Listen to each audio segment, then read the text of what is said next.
سلام علیکم آمک. اجازت هست؟ آمک میخواهم که اجازت نامه بگیرم و این حجت ها را به نزد کی برای امضا برم؟ میخواهم به این حجت ها امضا گیرم. به نزد کی برم؟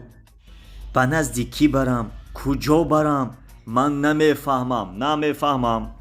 آمک جان، شما از گوشهایتان شکایت دارید. بهترش یک دستگاه شنوایی گیرید، انا بعد خوب میشنوید. گیرید. نرخش 500 سومون میستاد. هیچ گپ نه آمک جان، هیچ گپ نه. حاضر آمک جان، حاضر. 100 200 300 400 500 انا مرحمت گیرید آمک. اکنون چی خیر؟ گوشهایتان خوب میشنوند؟ داد نزن. اشیانه 12 خب اتاقی 315 نزدی کریمова. 315. خب سلامت باشید آمک. خب 100 200 300 400 500 بهترین. چی خیلی امضا؟ یگان چیز رو نمیبینم. سبیل ماند. عینکم رو عوض کردن در کار. حاضر وای 2000 سومون میستد. اوه چخیل 2000. و 2 روز پیش من در بازار دیده بودم نرخ عینک 1000 سومون بود. او 1000 سومونی گفته ای تو مینوسه. برای دو رو دیدن. برای من پلوسه در کار 2000 سومون میستد. فهمیدم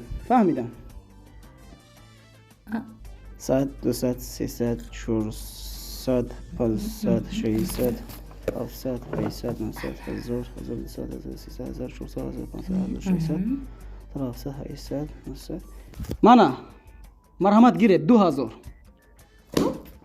انا این گپی دیگر. انا حاضر. شما سروسی من نشوید دادر. خوش اکنون خوب. چی باید کرد؟ اکنون به نزد میرخ میدفروید. او هم نابیناست؟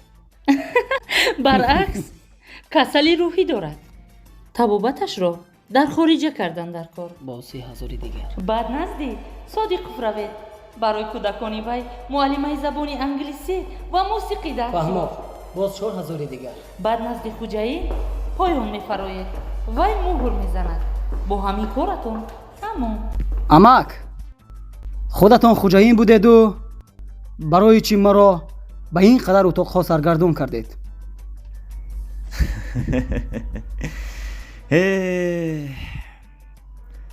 راهبری خوب نه تنها فکری خودش رو میکند، نفهمیدم. بلکه فکری دیگر کارمندان نابینا و بیچاره و نادار رو هم میکند. خیر خداوند به همه ما تنی صحت دهد. خب انا خب با شما روی سفید. سلامت باشید. برای کار